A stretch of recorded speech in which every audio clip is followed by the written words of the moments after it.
Imagine getting a text from your wife saying, "Don't wait up. I'm staying with my mom tonight." And exactly 5 seconds later, a notification pops up on your shared cloud. Booking confirmed at the Archer Hotel. That is the nightmare scenario Julian Sterling just walked into. On the surface, Julian and Camille have it all: the perfect house, the perfect reputation, the perfect Boston life. But one digital glitch is about to tear that flawless facade down, brick by brick. What follows isn't a screaming match, but a cold, calculated investigation that uncovers a secret closer to home than Julian could ever imagine. If stories about the quiet tragedies behind closed doors speak to you, please hit subscribe and stay with me. We explore the complexities of the human heart every week. Now, let's see what happens when a man obsessed with perfection finally sees the cracks in his own foundation.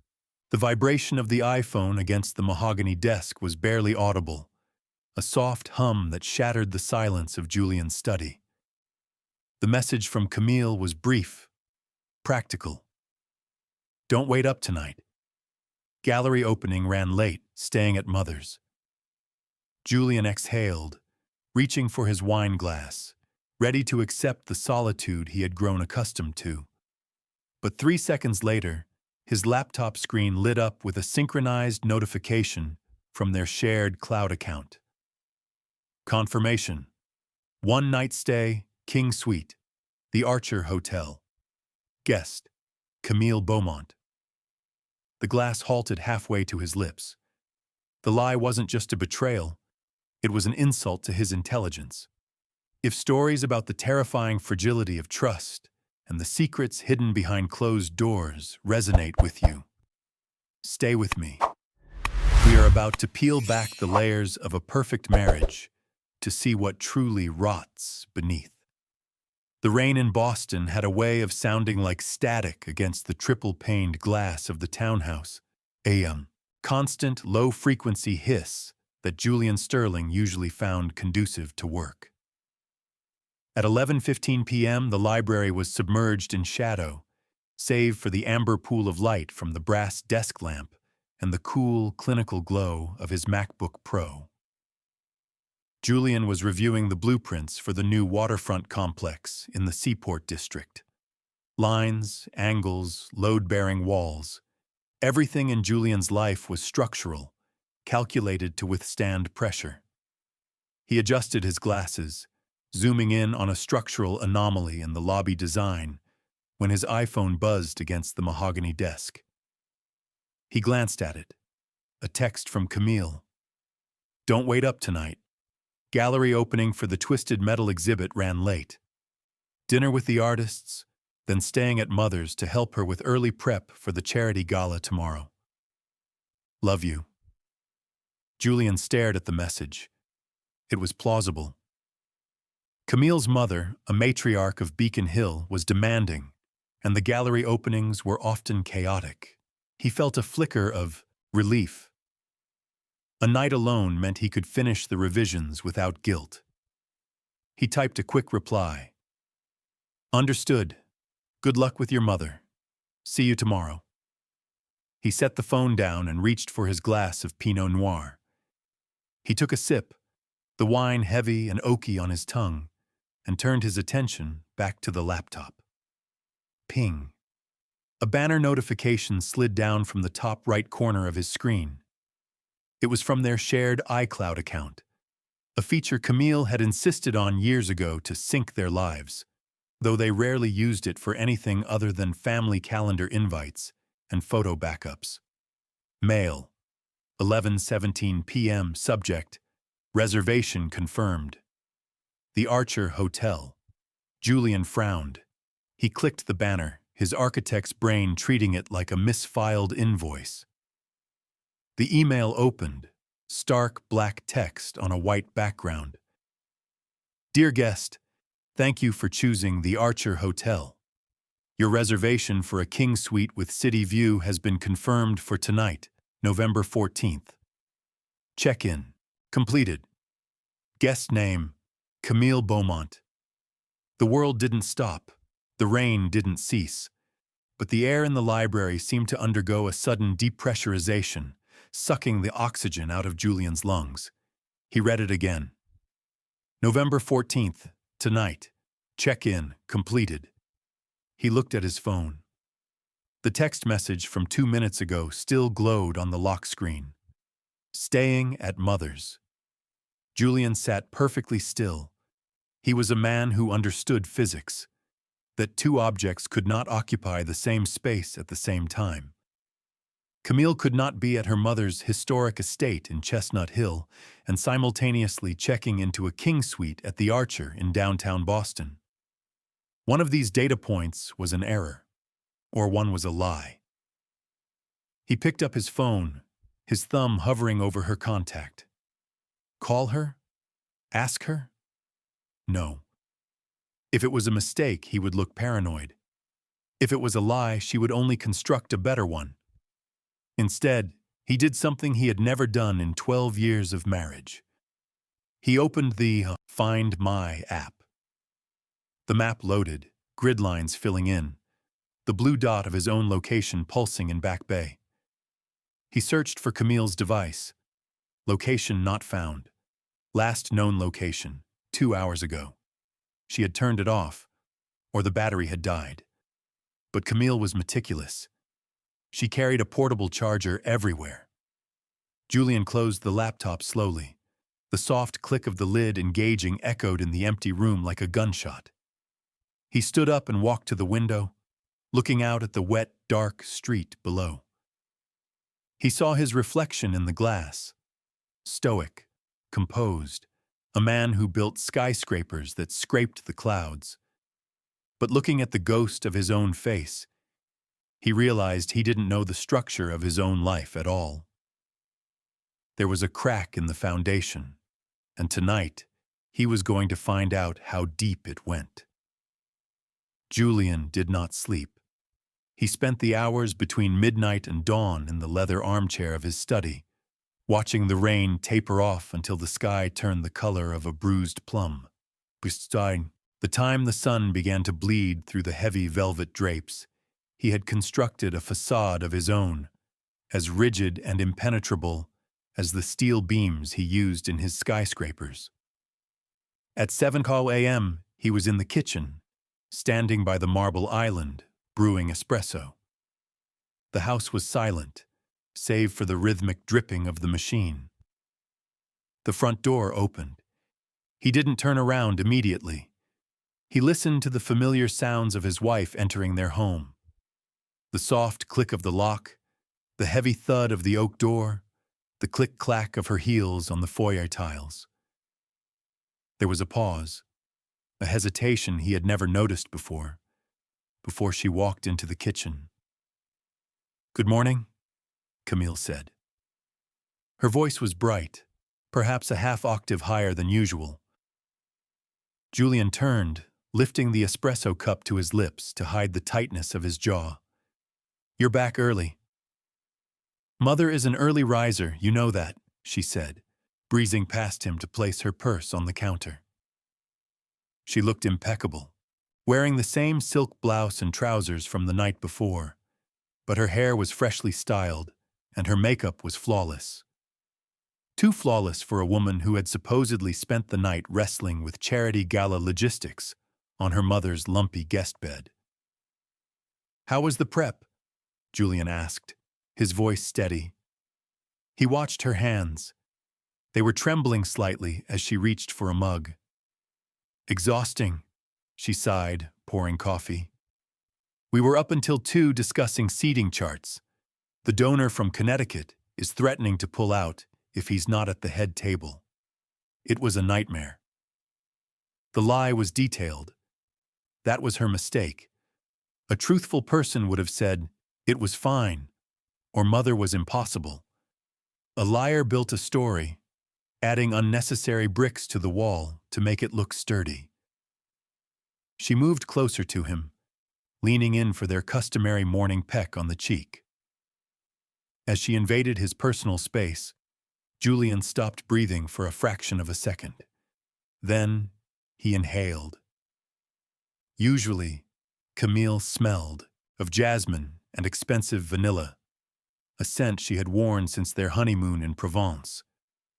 But today, beneath the fresh layer of that perfume, there was something else.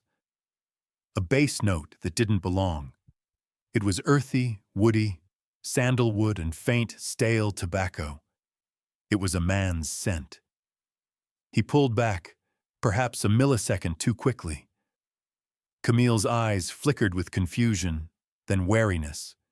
She stepped back, her hand instinctively going to her throat, adjusting the silk scarf she was wearing indoors. "Is something wrong?" she asked. "No," Julian lied. "Just a headache, staring at blueprints all night." "You work too hard, Julian." She smiled, but the warmth didn't reach her eyes. She picked up her phone from the counter.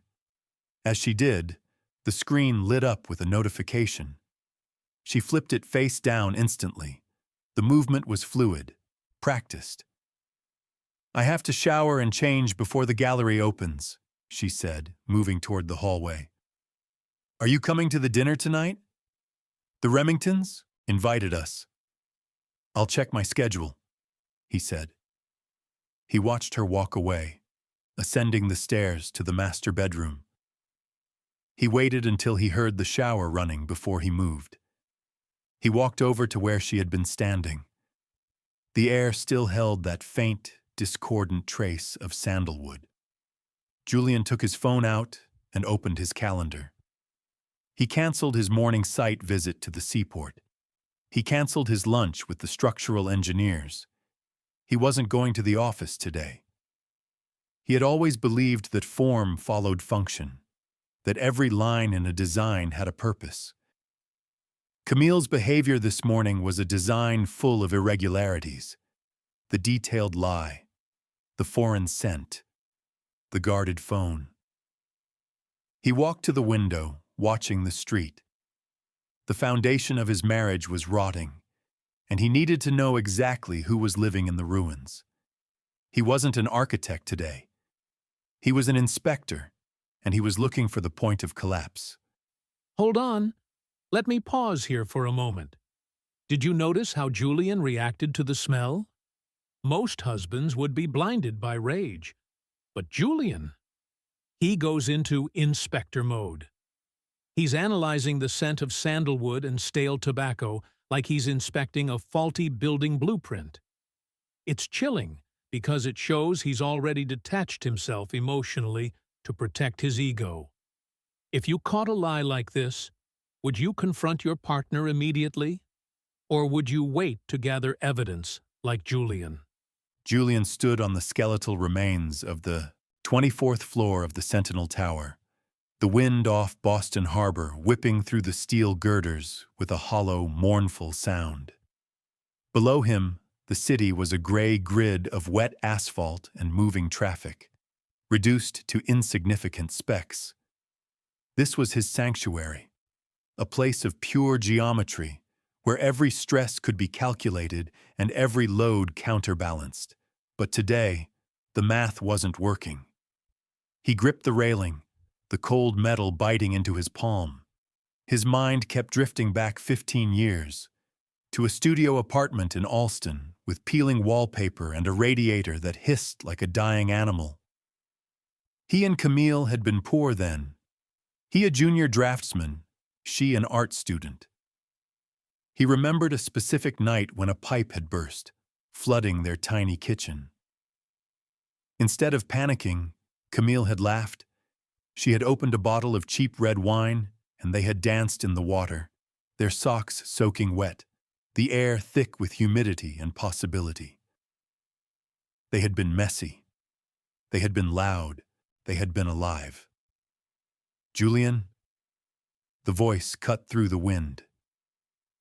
Julian turned to see Emily Burton, his executive assistant, stepping carefully over a bundle of conduit cables.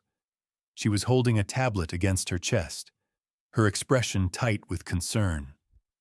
Emily was the only person who could anticipate his needs before he articulated them, a trait he usually valued above all else. Today, however, he felt exposed by her scrutiny. "The structural engineers are waiting in the trailer," Emily said, raising her voice over the wind. "There's an issue with the shear wall on the east elevation. They say the tension is too high." "The tension is always too high if you don't allow for flexibility," Julian murmured, more to himself than to her. Emily stepped closer, studying his face. "Are you all right? You canceled your morning meetings? That's unprecedented." Julian looked at her. For a fleeting second, he wanted to tell her. He wanted to say, "My wife smells like sandalwood and smoke. My wife is sleeping in hotels while I sleep in the house I built for her." He wanted to ask a woman's perspective on the anatomy of a lie, but Julian Sterling did not confide. He solved problems. "I'm fine," he said, his voice hardening into its usual professional cadence. "Just a migraine. Let's look at the shear wall data." He took the tablet from her, staring at the 3D rendering of the building's core. It was a masterpiece of stability. And suddenly, the realization hit him with the force of a physical blow. He had treated his marriage like this building. He had reinforced the walls, upgraded the finishes, secured the foundation with money and status, and insulated them from the chaos of the world. He had fixed the leaking pipes and the peeling wallpaper. He had removed the messiness.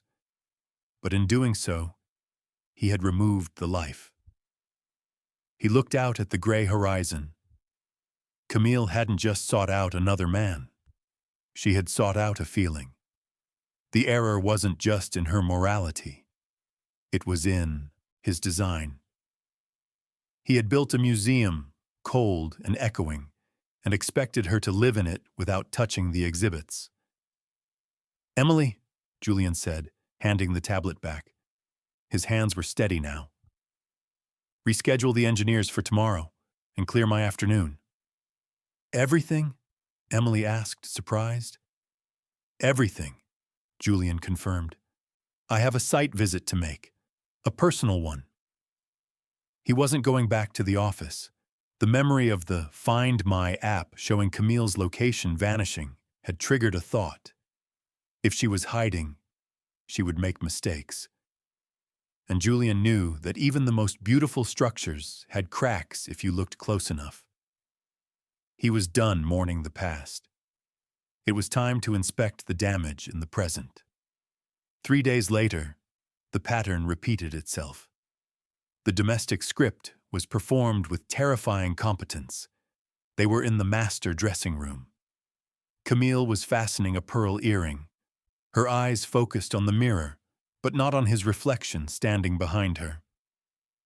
"The board of trustees' dinner is tonight," she said, her voice light, casual. "It's at the Museum of Fine Arts. I'll likely be late. Don't wait up." "Of course," Julian said, adjusting his cufflinks. "Give the chairman my regards." He watched her leave the house at 6:30 p.m., but this time, Julian did not go to his study. He did not pour a glass of wine. He waited exactly 10 minutes, then walked out the back service entrance. He didn't take his silver Aston Martin, a car that screamed for attention. Instead, he took the keys to the firm's pool car, a dark gray sedan he had requested Emily bring to the house earlier that afternoon, for site inspections. He drove to Newbury Street, parking 3 blocks down from her gallery. He killed the engine and waited. The rain had returned, turning the cobblestones into slick, black mirrors reflecting the street lamps. At 7:15 p.m., the gallery lights dimmed. Julian leaned forward, his breath fogging the windshield. The door opened. Camille stepped out. She wasn't wearing her usual gallery attire. She had changed into a trench coat, the collar turned up against the wind. She didn't walk toward the parking garage where her car was kept. Instead, she stood on the curb, checking her phone.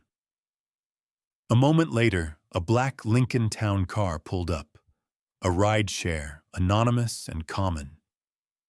Camille opened the door and slid into the back seat. She didn't look around. She didn't look guilty.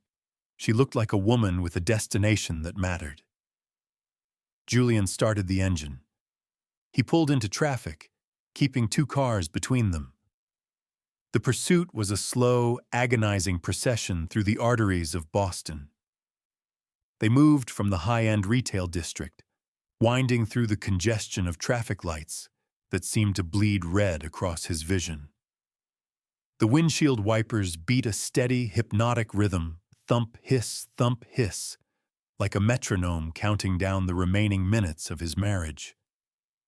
He watched the back of the Lincoln's headrest. Was she texting him? Was she fixing her lipstick? Or was she simply staring out the window, relieved to be escaping the museum of their home? The car turned right, heading toward the theater district, then deeper into the dense urban canyon of downtown. Julian knew the route before the turn signal even flashed. The Lincoln slowed to a stop in front of the Archer Hotel. Julian pulled over into a loading zone across the street, killing his lights. He watched. The doorman opened the car door. Camille stepped out. She didn't hesitate.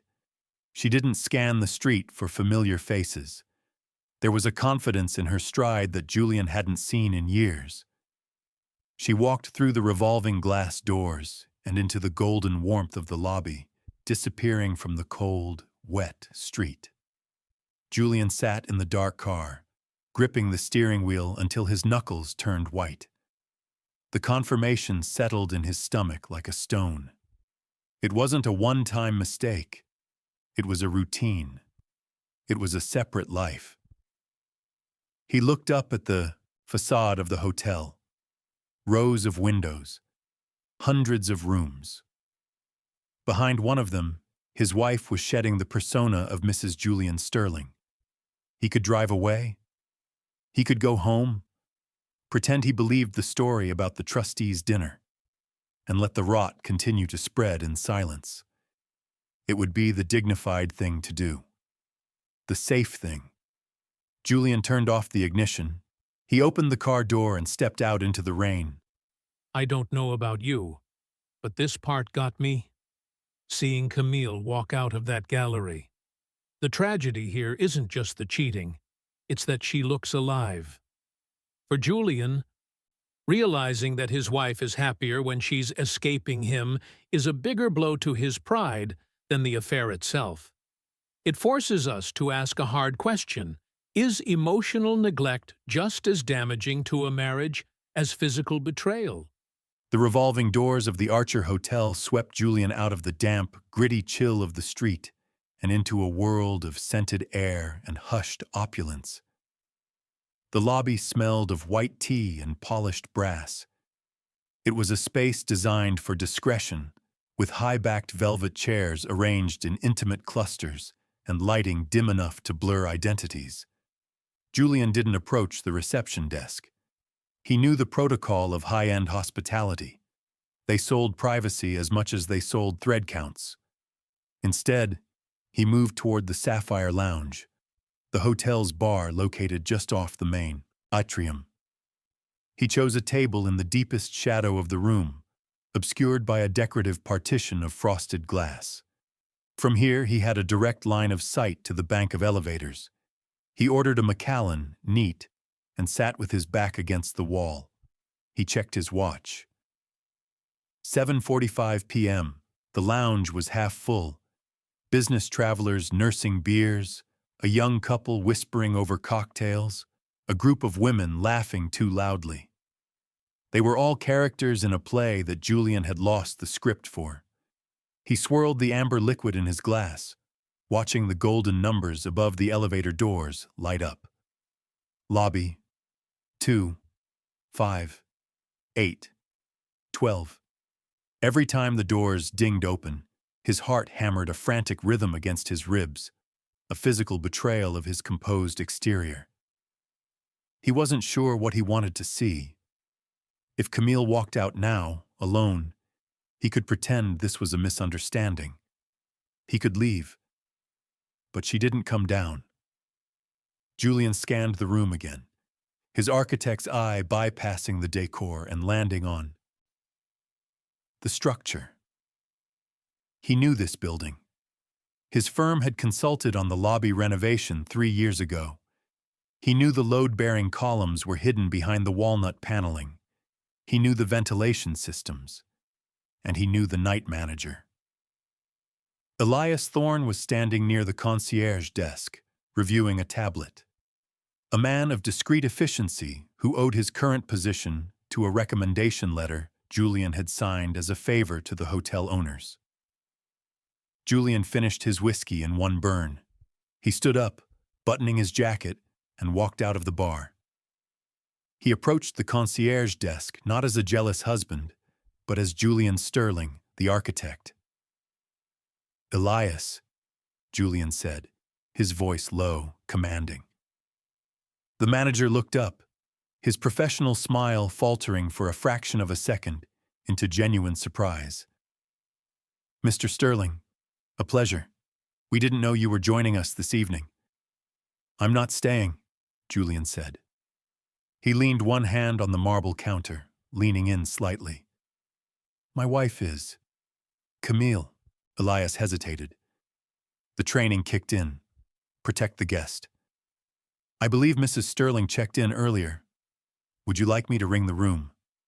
"No," Julian said. The word was soft, but final. "I want to surprise her. It's an anniversary matter." The lie hung in the air between them, thin and fragile. Elias looked at Julian's face. He saw the tension around the eyes, the lack of joy. He knew this wasn't an anniversary.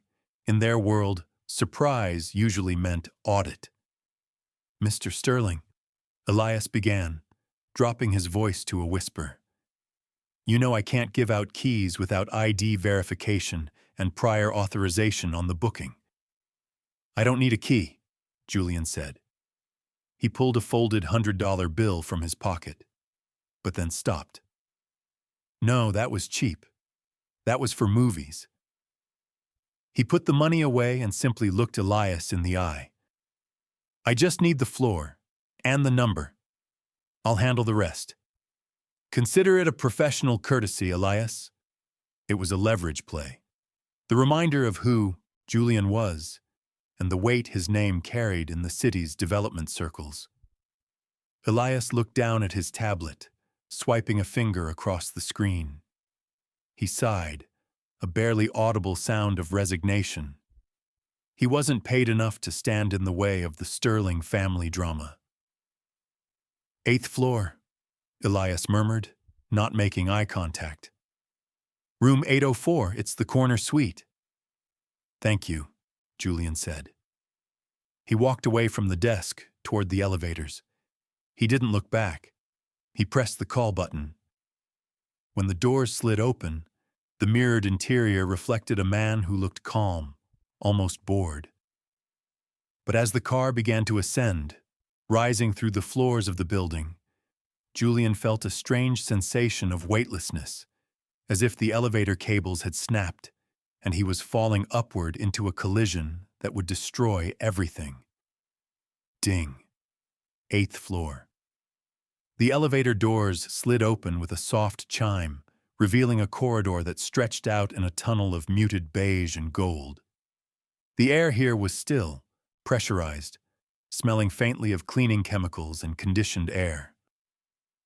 Julian stepped out, his footsteps absorbed completely by the thick, patterned carpet. He walked slowly. There was no need to rush. The catastrophe was waiting for him. It wasn't going anywhere. Room 801. Room 802. He could hear the faint murmur of a television from behind one door, the clink of room service silverware from another. These were the sounds of normal lives, of people traveling for business or leisure, unaware that a life was about to be dismantled a few feet away. Room 804 lay at the end of the hall, the corner suite. Julian stood before the dark wood door. He adjusted his cuffs, a reflex of composure that felt absurd given the circumstances. He raised his hand. He didn't pound on the door like a madman. He didn't shout. He knocked 3 times. Sharp, distinct, authoritative. Silence fell inside the room. The kind of sudden, heavy silence that comes when breath is held. Julian waited. He counted the seconds. 1, 2, 3. Then, the sound of the deadbolt sliding back. The latch clicked. The door opened inward, just a few inches at first, blocked by the silhouette of a man. "We didn't order any," the man began, his voice rough, textured with a gravel that Julian remembered from a lifetime ago. The door swung fully open. The light from the hallway spilled onto the man's face. He was taller than Julian, broader in the shoulders, wearing a white dress shirt that was unbuttoned halfway down his chest. The sleeves rolled up to reveal forearms scarred from manual labor. His hair was darker, longer, unkempt, but the eyes were the same. The sterling gray, cold, sharp, intelligent. Julian felt the floor beneath him tilt. The breath left his lungs, not in a gasp, but in a long, silent exhalation of disbelief. "Derek," Julian said. The name tasted like ash. The man in the doorway froze. His hand tightened on the doorframe, knuckles turning white. A flicker of panic crossed his face, quickly replaced by a hardened, defensive glare. "Julian," Derek replied. He didn't step back. He blocked the view into the room, a gatekeeper to the sin. It wasn't a stranger. It wasn't a colleague. It wasn't an artist from the gallery. It was Derek Sterling, or Derek Stone, as he had called himself since the day he was cut out of the family trust and exiled from their father's empire 7 years ago. The brother who had chosen chaos over order, who had rejected everything Julian had spent his life perfecting. "Who is it?" Camille's voice drifted from inside the room, soft and unguarded. Derek didn't answer. He just stared at his brother, his expression a mix of guilt and a twisted, defiant pride. Julian stepped forward. Derek hesitated, then stepped aside, allowing the inevitable to happen. Julian walked into the suite. It was warm, lit by the soft glow of bedside lamps. A room service cart sat in the corner, a bottle of wine half empty, not the expensive vintage Julian kept in his cellar, but a cheap, robust red. On the armchair lay Camille's trench coat, and there she was, standing by the window, a glass of wine in her hand. She was wearing a silk robe, her hair loose around her shoulders, her face stripped of the heavy makeup she wore for the public. She looked younger, softer. She turned, a smile forming on her lips, expecting Derek. When she saw Julian standing in the center of the room, the glass slipped from her fingers. It hit the carpet with a dull thud, not breaking, but spilling a dark, blood-like stain across the beige wool. "Julian," she whispered, the color draining from her face until she looked like a statue. Julian looked from his wife to his brother. The betrayal wasn't simple. It was a complex, tangled knot of history and resentment. Camille hadn't just stepped out on her marriage. She had stepped back into the one part of Julian's past he had tried to bury. She had found the one person on earth who represented the antimatter too, Julian's existence. "So," Julian said, his voice terrifyingly calm in the small room. "It seems the family reunion is overdue." The stain of the spilled Cabernet was spreading across the beige carpet, a dark, organic Rorschach test that none of them looked away from. For a long moment, it was the only thing moving in the room. Julian closed the door behind him. The click of the latch was soft, but it sealed the room as effectively as a courtroom. He didn't shout. He didn't lunge at his brother. He simply walked to the armchair where Camille's coat lay, picked it up, and folded it neatly over the backrest. It was a terrifyingly domestic gesture in the midst of catastrophe. "How long?" Julian asked. He didn't look at them. He looked at the coat. 6 months, Camille answered. Her voice was trembling, but it wasn't weak. It was the voice of someone who had stopped holding her breath after a very long time. Julian turned to face them. Derek had moved to stand between Julian and Camille, a protective posture that made Julian's stomach turn. It was a mirror image of their childhood. Derek, the scrapper, always ready to fight. Julian, the scholar, always ready to judge. "Of all the people in this city," Julian said, his gaze fixing on his brother with laser precision, "of all the bars, all the desperate souls, you chose my wife.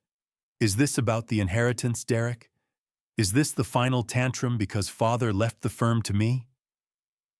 Derek laughed, a harsh, dry sound. He took a step forward, invading Julian's personal space. "You think everything is a transaction, don't you? You think I slept with her to balance a ledger?" "Didn't you?" Julian challenged. "I approached her to hurt you," Derek admitted, the truth landing like a physical blow. "I saw her at a gala 6 months ago. She looked miserable. I thought, I'll buy Julian's trophy wife a drink, see if she cracks.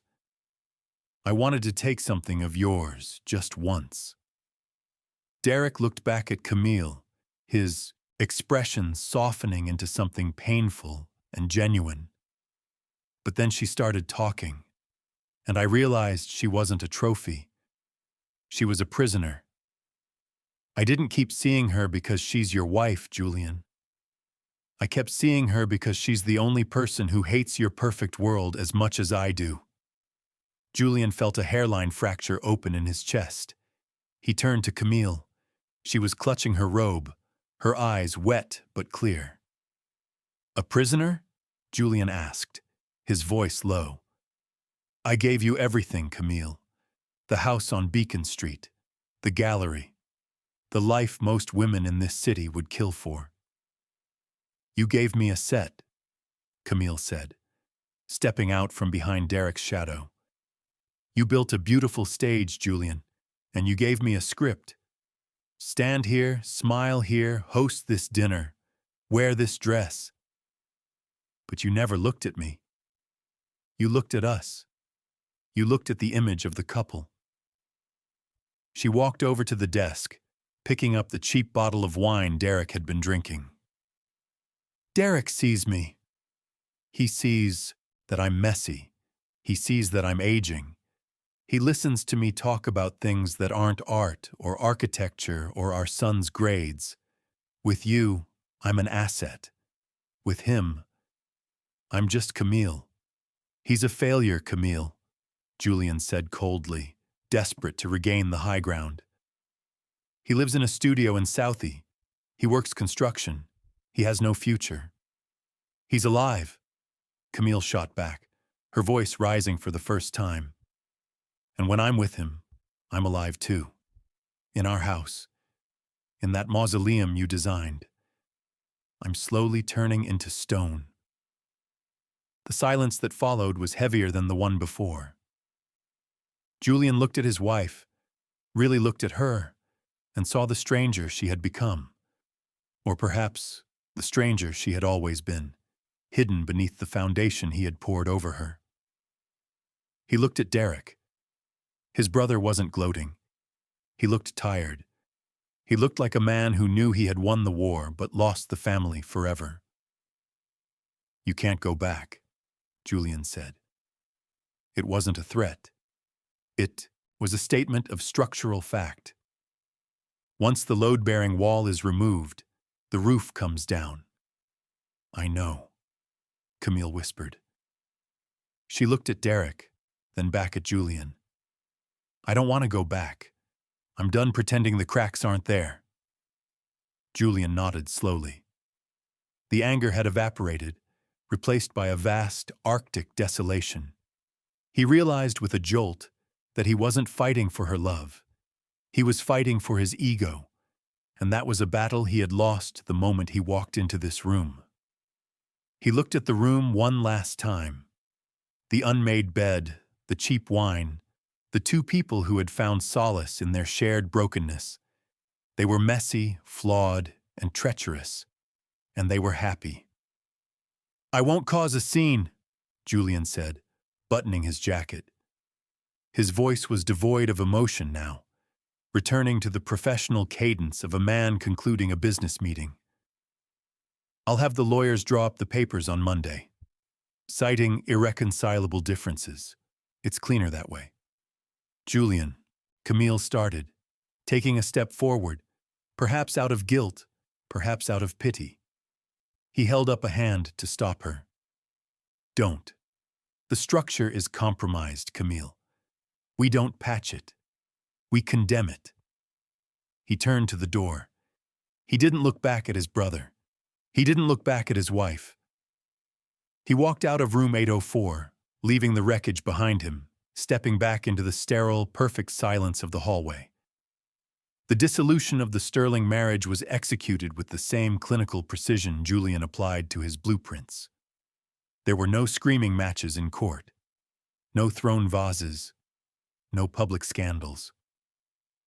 The lawyers, expensive men in pinstriped suits who spoke in hushed tones, handled the extraction.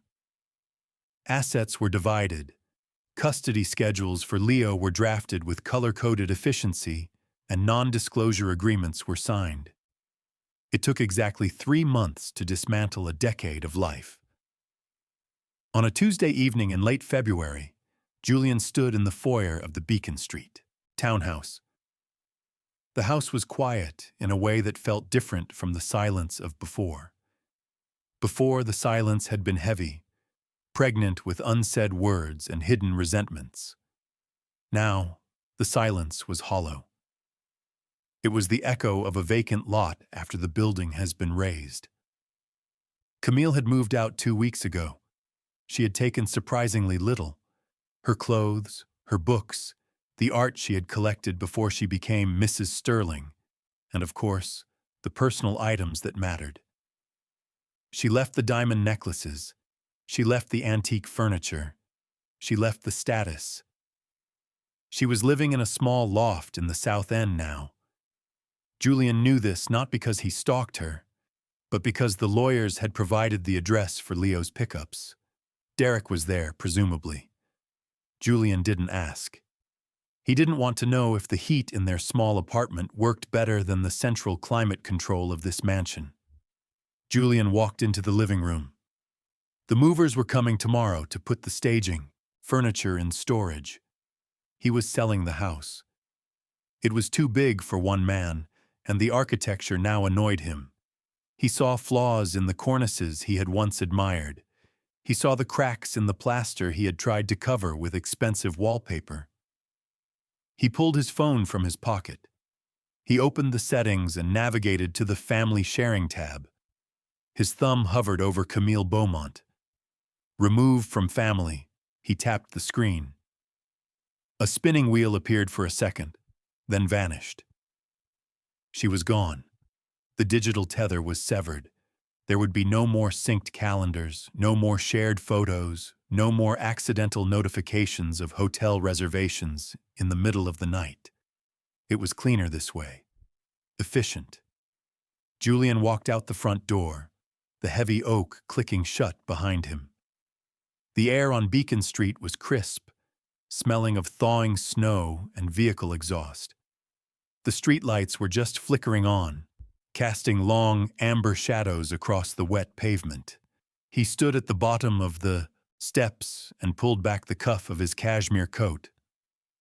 He looked at his watch, a vintage Patek Philippe, a gift Camille had given him on their 5th anniversary. The dial read 7 p.m. Years ago, in the early days, 7 p.m. was their sacred hour. It was when they would meet at the corner bistro, before the money, before the firm, before the silence. It was the time of day that used to mean home. Now, 7:00 p.m. was just a coordinate in time. He looked down the street. To the left lay the path to his office, the glass tower where he was the undisputed king.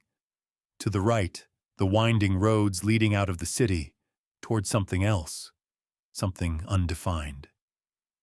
He didn't feel angry anymore. He didn't feel the burning humiliation that had nearly choked him in the hotel room. He felt a strange, light sensation. It was the feeling of a load-bearing wall being removed, and realizing the roof hadn't collapsed. It had just opened up to the sky. It was cold, yes, but he could see the stars. Julian lowered his wrist. He didn't hail a taxi. He didn't call his driver. He simply buttoned his coat against the chill and turned toward the city center, walking away from the house that was no longer a home. He thought of Camille's final words to him in the lawyer's office, an apology she had tried to offer. He hadn't accepted it then. But as he merged into the anonymous rhythm of the Boston crowd, a solitary figure in a well-tailored suit, the thought finally completed itself in his mind. Some structures are built to last, Camille. Others are just built to hide the cracks. Think about this for a second. That line, "Some structures are just built to hide the cracks." That is Julian finally admitting defeat. He spent his life building perfect things, but he couldn't renovate a broken marriage. Walking away isn't a failure here. It's his first honest act. He's choosing a painful truth over a beautiful lie. In his position, would you try to rebuild the marriage, or would you demolish it and start over? Julian and Camille's story reminds us that you can't design a relationship like a building. No matter how perfect the exterior looks, if the foundation is made of loneliness, it will eventually collapse. Julian lost his marriage, but he regained his reality. I'd love to hear your thoughts in the comments. Is it better to live in a comfortable illusion or face a messy, painful truth alone? If this story made you think, please leave a like and share it with someone who might appreciate it. Thank you for watching, and I'll see you in the next one. Take care